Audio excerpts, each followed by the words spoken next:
So you buy a house and then a few months later, the market crashes. Now your home is worth less than what you paid. So are you in trouble? Here's the truth.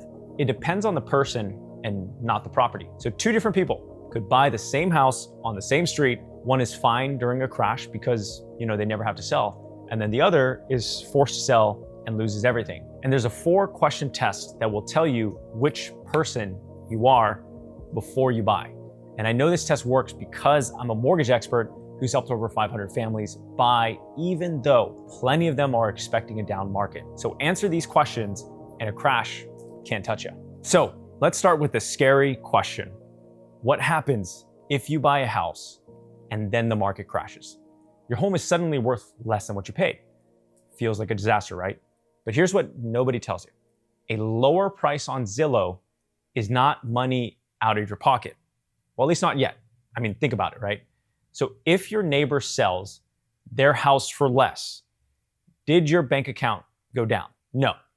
You still have the same house, the same payment, the same keys in your pocket. A price drop is just a number on a screen. So it only turns into a real money loss the day you actually sell for less. So a loss in paper is not the same as a loss in real life. So if a price drop isn't the real danger, what is? It's being forced to sell at the worst possible time. So let me say that again, because this is the key point. The crash doesn't hurt you. Being forced to sell during the crash is what hurts you. So if you can keep just making your payment and stay in the same house, a down market is not really a big deal. You wait it out and you make the market come back, right? And then you're in the clear. So think about everyone who stayed in the same house from 1990 to 2026. They went through a few market cycles like 2008, right? And I'm sure you've seen it on Zillow, right? They bought it for $50,000 and you're like, man, I wish I would have bought it for $50,000. And now they're selling it to you for like $1 million, right? Like I said, they went through 2008, they went through other cycles as well. So the whole game comes down to one important thing. Don't put yourself in a spot where you have to sell at the worst time. So that's what we're gonna solve for in this video. So here's the thing. I want you to solve before you ever buy a house. How do I make it almost impossible to be forced to sell? Now, can we get that risk all the way to zero? No, not at all. Life, always happens. But we can get really, really, really close. So you know how I always say on this channel, progress over perfection, right? That's the goal here. So I built a simple test for this. I call it the R.I.S.E Framework or the R.I.S E test. If you pass all 4, you got a rock solid foundation, even if the market drops. And if you can't pass them yet, totally fine. That just means that you need to wait it out a little longer or wait for more certainty. Okay, so here's what R.I.S E stands for. R is for reserves. The fun SpongeBob song. F is for friends and U in, whatever. So let's get back to it. Actually, we're serious here. We're a serious channel, no joking allowed. But R is for reserves, right? That just means cash in the bank after you buy.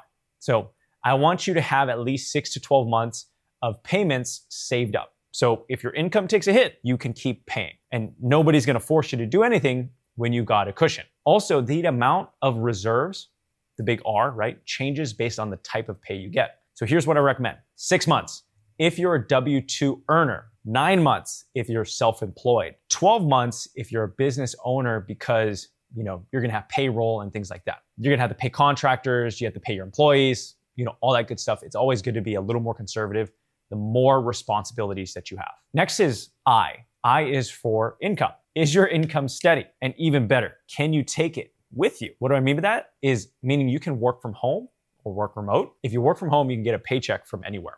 So that is a superpower when it comes to the R.I.S.E test. But if you can't work from home, then I would be more cautious here, right? Next is you wanna look at the strength of the job market in the local market that you're looking at. So is there local job growth that's reasonable or is it declining?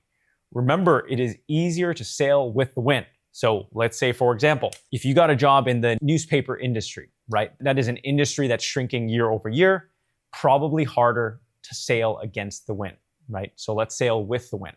S is for stay. Do you have a real reason to stay put for 5 years or more? Do you have family close by? Do you want to plant roots here? Or is like moving here and buying here a real plan for your life? Not like my friend said, it's a city that's super cool, so I'm just moving. The longer you plan to stay, S is for stay, right? The more time the market has to bounce back.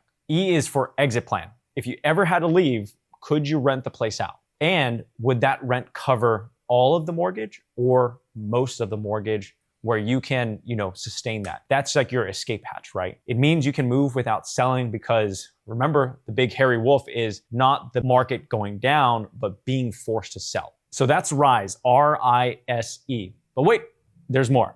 And under all four of those is one thing that makes them all work. Think of RISE as like the four walls of the house, like this awesome Lego house that I built. Technically, there's no four. Oh, you're not supposed to see the back, but pretend there's a wall here, right? So you have the four walls, or think of it as like four things or pillars that are keeping you afloat above the water. And then you still need a foundation, or you need some sort of, large buoy system, and that's gonna be your comfortable payment. So here's what I mean. So the bank will approve you for a loan that they're willing to risk, right? That's their max approval. That's what they're willing to risk. They don't know if you're gonna have kids or what expenses you might have in the future. What if the market goes down, right? They kind of base it on just a general formula, right? But you're not a general person, right? Unless you're an NPC. I don't know, but probably not because everyone's unique. So what you need to understand is you wanna be comfortable with your payment, right? So the bank will approve you for a loan that they're willing to risk, not what you're comfortable with. Those are two very different things. Your comfortable payment is the one that still lets you save, lets you breathe a little bit. Like I said, gives you a little foundation, right? So that way you can still, live comfortably. That's the payment that keeps your reserves full, lets you rent it out later without like bleeding all this cash. So pick the comfortable number and payment, not the maximum what the lender will do. Because like I said, they don't know that you might have a kid in the future, the market might go down, you might increase some of your expenses for this, season of life. They don't know that. And real quick, everything we just talked about comes down to one question. If the market dropped tomorrow, are you the buyer who's rock solid or the one who's forced to sell at the worst time? That's exactly why I built the free homebuyer readiness quiz. It takes less than 30 seconds and there's no credit pull at all. It tells you if you pass this test or which part you still need to, tighten up. And if there is a gap, I send you the exact video to fix that one thing. It's completely free, my gift to you. Plus, you'll get a little bonus called the Homeownership Free Trial, which tells you how to find your comfortable budget before you actually buy a house. I know you'll find value out of it. It's in the link down below. And now let's actually get into the real world test using the RISE. So let's run this test, the RISE test, in a real market that actually went down, Austin, Texas. So Austin home prices are down about 20% from their peak in 2022. That's 4 years in a row of prices dropping. And some experts think, it might take till 2029 till it recovers. So this is a real scary drop that's been happening, right? Now let's take two people. They bought the same exact house at the same exact peak in price, and let's run them both through the RISE test. So first, meet Maria. Maria's reserves. She's got 9 months saved up as a W-2 earner. So it's actually a little bit more than the 6 months. So check, we're good to go. Income, steady. She works remote, so she gets to take her paycheck anywhere, no matter where she lives. Check, good marks there. S is for stay, right? Her family actually lives in Austin, Texas, or a suburb of Austin, Texas, and she plans to raise her kids there too. So they're actually having this be a 15-year plan. So check. Exit value. If she ever had to move, she could rent the place around $2,500 today, but that's not including if rents go up 5 to 10 years from now. Her payment right now is $3,000 a month. So she's actually fine eating the extra $500 while the market comes back because she's buying well below her means. So Austin drops 20% and Maria doesn't really feel a thing because she doesn't need to sell. She's never forced to. So she's channeling her, what is it? Her inner MC Hammer, can't touch this. Now, on the other side is Rob. Sorry if your name is Rob. I was just picking a random name, not meaning to pick you. Now, let's say Rob, bought a similar house, same peak price, right, in Austin, but two small things are different. Number one is Rob moved to Austin for a job, but the local market just got really soft and he unfortunately lost his job. And because the market is weak, it's hard to find a new one. So now his income is gone and he doesn't have that cushion to really ride it out. So he failed the income test. And I would say probably a little bit of the reserve test too. Next thing is Rob only moved to Austin. This is the key thing because all his buddies said Austin's the best place to be, which I would agree. Got some great spots, but he only moved there because it wasn't his own reason. It was someone else's reason, right? There's no roots. There's no real plan to stay. So he failed the S test in this situation. So when things go sideways, there's nothing really holding him in place. He's the one who has to sell at the bottom, which is a great deal for the buyer, but not great for Rob. And that's where the loss on paper turns into a real loss. Hopefully you see the difference there, right? It wasn't the crash that got Rob. Rob failed the test, the R.I.S.E test, before he ever bought the house. So the crash essentially just exposed it. So it's a tiny difference in the inputs, but a massive difference in how it ends. And hey, real quick, since you've made it this far, you're clearly serious about doing this right. That's why I built the free homebuyer readiness quiz. It tells you exactly, which part of the R.I.S.E framework is your weak spot right now. Your reserves, your income, or your reason to stay, or maybe it's your exit plan. It takes less than 30 seconds. There's no credit pull at all. And if it's something that's off, right, that you need to work on, I'll give you a video that'll solve that specific constraint. So it's free. It's my gift to you. Check it out in the link down below. Okay, let's get back to it. So you might be thinking, couldn't I just wait and buy at the lowest point? Which I think is a fair point. So here's two ways to look at it. First, you can't spot the bottom while you're actually living through it, okay? You can only see the bottom backwards once it's already gone. What's the saying? Hindsight 2020. And here's the psychological kicker too. The bottom feels actually like the scariest time to buy. Everybody's yelling that prices are going to keep falling. So you're like, should I just jump in now or should I wait, right? It's like very confusing. I'll give you an example, right? Take Bitcoin. So I'll put it on the screen here. November 2022, Bitcoin was around 16,000. That's when everyone technically should have bought as much Bitcoin as possible. If you remember that month, it was very scary. People were like, oh my God, it's going to go down to zero. It's no way it's going to go to six figures. There's absolutely no way it's going to go to zero. 100% guaranteed. Like I said, you don't know where the bottom is. When you look backwards, then you know where the bottom is. Same thing with right now. If you're watching this video where the market's like tanking, Bitcoin again went all to an all-time high of, I think it was like 120,000. Now it's sitting around 64,000. So again, it is almost 50% off from the all-time high. So technically it'd be the perfect time to buy as much as possible. But your initial thought that's going through your head is, well, one, maybe you don't know about Bitcoin, but if you do, and you're like, well, I don't know if it is the real bottom, how do I know it's not going to go down to 20,000, right? Hindsight 2020. So the same fear that's keeping us on the sidelines today for Bitcoin, real estate, or whatever, right?